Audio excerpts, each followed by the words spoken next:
Hello, in today's video we got this Pontiac G5 with a horrible grinding noise every time you're coming to a stop. Hopefully you're able to hear it. That one noise you just heard is a pretty good sign that these brakes may have worn down to the metal. So when you go to press your brakes, you hear the metal to metal contact.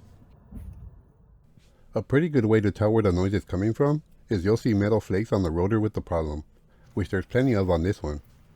Then with the brakes cooled off, and since the rotor surface on the outside doesn't look like the problem, you can reach in and feel the back. The back of the rotor should not feel as rough as concrete, so I think we found the problem. With the lug nuts loose, we can lift the car with the jack till the wheels off the ground. Unfortunately, this Pittsburgh jack I just bought a few months ago sounds worse than even these brakes when it's lifting. Once it's lifted, you'll want to support it with a jack stand. Let's go ahead and completely remove the wheel. By the way, you'll need a 19mm socket for the lug nuts. Let's see if we can now get a better look at the surface of the rotor. Well, this is a good look at the damage a brake pad that wears down the metal can do. Looks like it's been driven like this for a few weeks, but I have encountered a lot worse. Let's go ahead and remove the brake caliper. For this we'll need a 14mm. We'll need to loosen and then remove the two caliper bolts, starting with this first one, followed by the second one. With the bolts loosened, we can remove the rest by hand. Let's slide out the brake caliper next.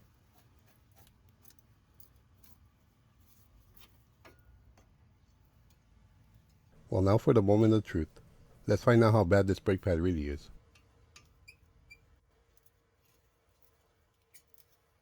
Yikes. Well, the good thing is it's always nice to have an obvious reason for the noise. I wouldn't want to have that noise and have the brake pad still end up being good. Let's go ahead and check the other brake pad. Well, it looks like it's almost on its way out too, so the brake wear isn't too uneven. Now to remove the brake caliper bracket. Using a 15mm socket and an adapter to the 1/2 inch ratchet, this will give me more leverage to loosen the bolts. Let's loosen this first one.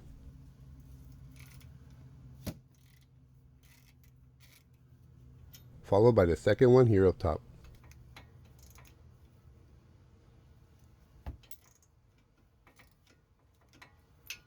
Now we can remove the remainder by hand, holding up the bracket before you remove the second bolt. We'll have to remove these rotor retaining clips to remove the rotor.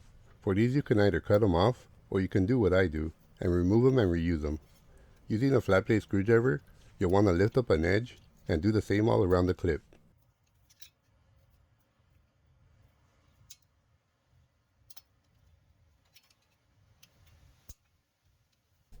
Once you got it lifted up all around, you can pull up one side higher than the other. Angling it like this will allow you to rotate and spin off the clip.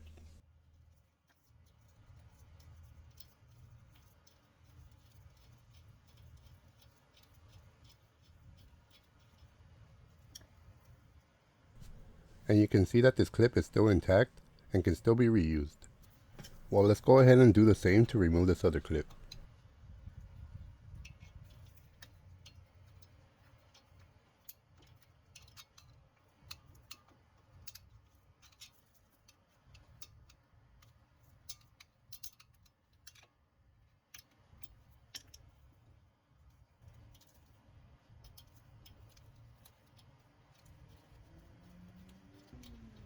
With that second clip off, we can slide off the rotor.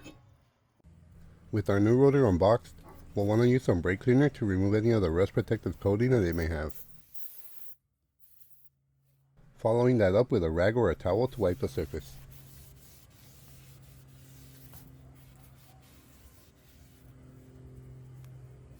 We'll also need to flip it over and do the same. This side you can see the coating residue that we want to make sure to get rid of. First we use the brake cleaner, and then followed by the towel.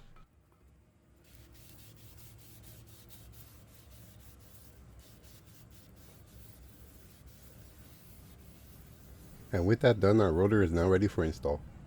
Before that, we'll go ahead and prepare our brake caliper bracket, starting with replacing the hardware. The old hardware just slides up and out.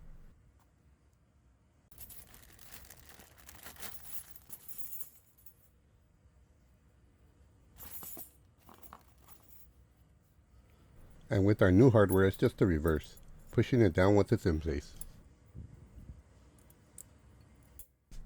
And that's all there is to it, followed by installing the other one.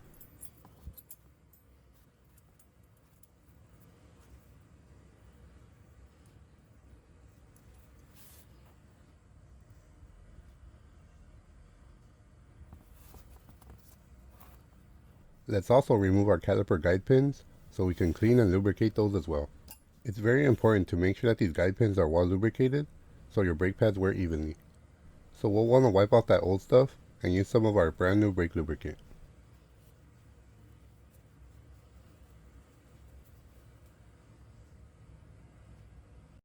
And this is the brake lubricant that I'll be using. You'll want to make sure that you lubricate this pin all around so it operates smoothly.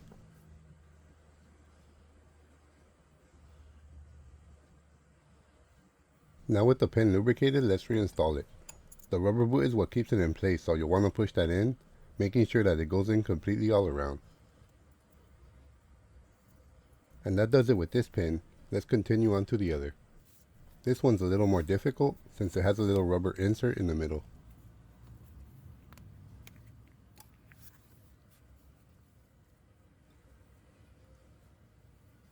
Well, let's go ahead and clean it and continue on to the brake lubricant.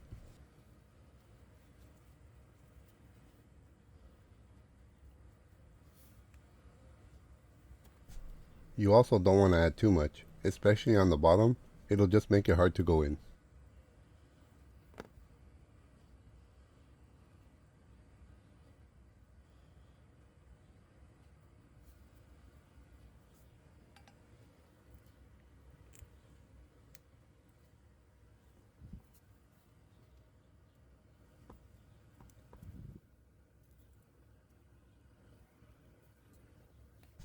With that done, our caliper bracket is ready for install. That just leaves our brake pads to prepare. If your brake pads don't come with a warning tab installed, you may need to install it yourself. They go in pretty easy. You'll want to slide it into the cutout notch that's on the brake pad. You'll want to get the lower side on first and tilt it back to get the remainder of it on. And that's what it should look like, although it seems like it won't give you much of a warning since it looks so flat against the surface.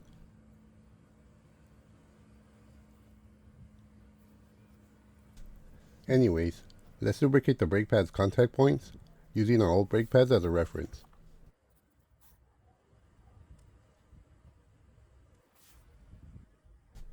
This first one is the side that will be up against the caliper piston, so we want to lubricate the middle where the piston will press. Also lubricating the slide points of the brake pad that will move back and forth as you press your brakes.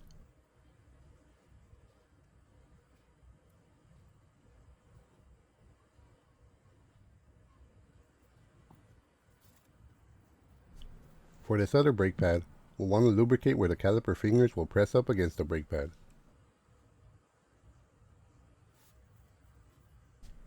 Also lubricating the same slide points.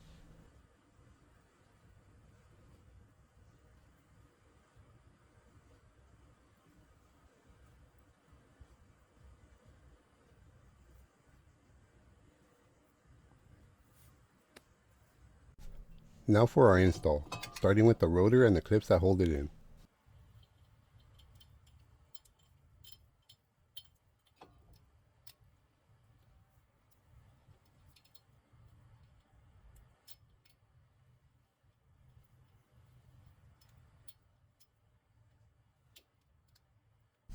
Followed next by our caliper bracket and the 2 bolts.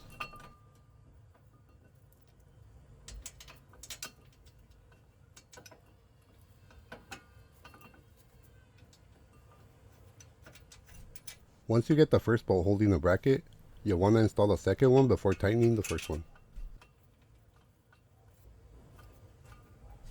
Installing them both finger tight before using the ratchet.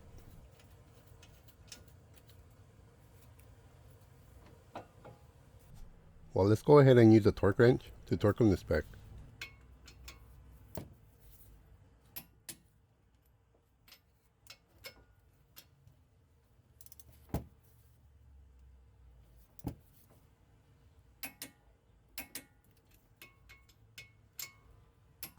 With those bolts torqued down, let's go ahead and install the new brake pads.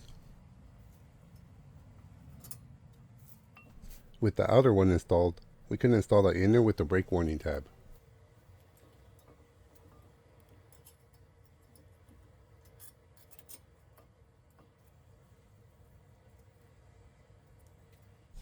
You'll want this brake warning tab on the upper side of the brake pad, so the rotor, as it rotates forward direction, it won't break off. Now to compress the brake caliper, you'll want to use an old brake pad and a spreader to push the piston in as you rotate the handle. When you do this, you'll also want to keep an eye on the brake master cylinder reservoir level so it doesn't overfill as you compress the caliper.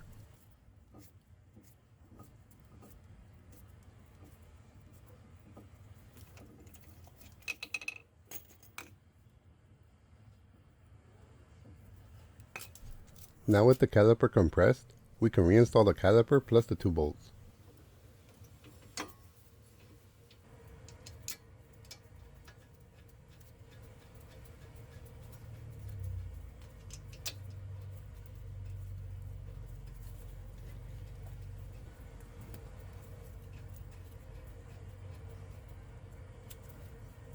Followed by tightening and or torquing the bolt to spec.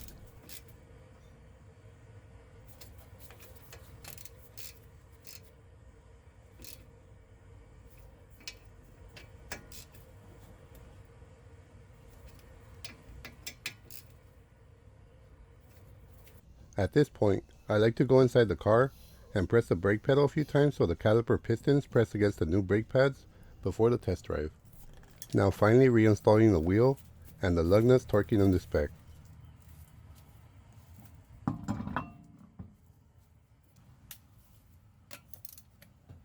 Well, I hope you found this video helpful and informative.